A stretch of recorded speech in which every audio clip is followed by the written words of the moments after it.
முருங்கைக்கீரை கருவேப்பிலை பொடி அம்மா கையால் பிசைஞ்சு கொடுத்தா இன்னும் டேஸ்ட்டு தான். அதுக்கு தொட்டுக்க அப்பளம். Hi friends, welcome to Bala's kitchen. இன்றைக்கி பாலாஸ் கிச்சனில் முருங்கைக்கீரையும் கருவேப்பிலையும் வச்சு ஒரு பொடி அரைக்க போகிறோம். இது சாதம், இட்லி, தோசை எல்லாத்துக்குமே தொட்டுக்கலாம். மெயினாக சாதத்தில் போட்டு பிசைஞ்சு சாப்பிட்றதுக்கு நல்லாயிருக்கும், ஜீரணமாகும். அதுக்கு கருவேப்பிலை ஒரு பிடிச்ச பொடி எடுத்துருக்கேன். முருங்கைக்கீரை 2 பிடிச்ச பொடி. ஆல்ரெடி முருங்கைக்கீரையை வாஷ் பண்ணி நான் உணர்த்தி வச்சுருக்கேன். கருவேப்பிலையும் உணர்த்தி வச்சுருக்கேன், ஈரம் இல்லாமல் உணர்த்தி வச்சுருக்கேன். இப்போ அதுக்கு தேவையான பொருட்கள் வந்து சுண்டக்காய் ஒரு 2 டேபிள் ஸ்பூன் எடுத்து வச்சுருக்கோம். கல்லுப்பு கொஞ்சம், பெருங்காயம், கடலைப்பருப்பு இந்த டம்ளரில் 1/2 டம்ளர், உளுத்தம்பருப்பு 1 டம்ளர். இதுதான் நாங்கள் எப்போவும் அம்மா வீட்டில் ரொம்ப வருஷமாக பாட்டி காலத்துலேருந்து வச்சுருக்காங்க. இந்த அரிசி வளர்க்குற டம்ளர் வேறுங்க எப்படி இருக்குன்னு.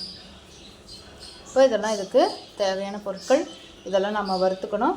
ட்ரை ரோஸ்ட்டும் பண்ணிக்கலாம், இல்லை 2 சொட்டு எண்ணெய் விட்டுமே நாம் வறுத்துக்கலாம். வறுக்கும்போது பார்க்கலாம். அதுக்கு ஒரு வாணலி வச்சுருக்கேன். முதல் உளுத்தம்பருப்பாக வறுத்துக்கலாம். நான் உளுத்தம்பருப்பை சேர்த்துட்டேன். கொஞ்சமாக வறுத்துட்டு அப்புறமா லைட்டாக வறுப்பட்டவொன்னே 2 சொட்டு எண்ணெய் விட்டு வறுத்துக்கலாம். வறுத்து எடுத்துகிட்டு பார்க்கலாம்.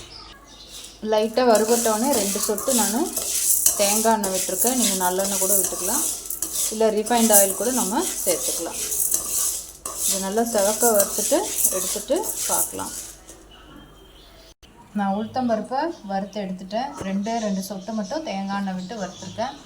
நான் பார்த்திங்கன்னா வரமிளகா அப்போவே காட்ட மறந்துட்டேன், அம்மா எடுத்து வைக்க மறந்துட்டாங்க. அதனால உங்கள் காரத்துக்கு தகுந்த வரமிளகா எடுத்துக்கோங்க.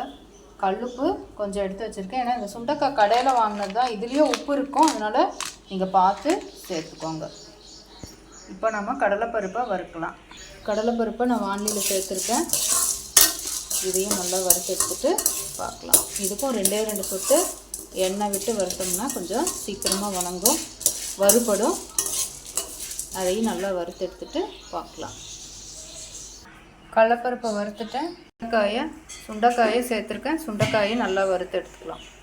சுண்டைக்காயை வறுத்துட்டு அம்மா சொன்னாங்க, இப்படி இதில் நாம் நுணுக்கி பார்த்தா உடையணும், சூடாக இருக்குது, தொட முடியல. நல்லா மொறுன்னு சுண்டைக்காவை வறுத்துக்கணும்.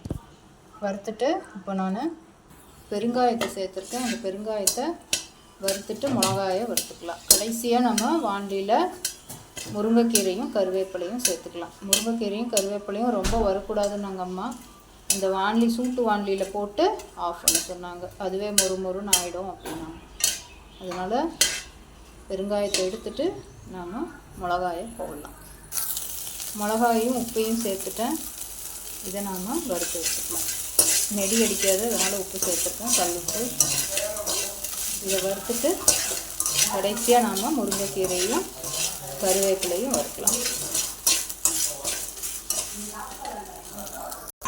கருவேப்பிலையும் முருங்கைக்கீரையும் நான் சேர்த்துட்டேன்.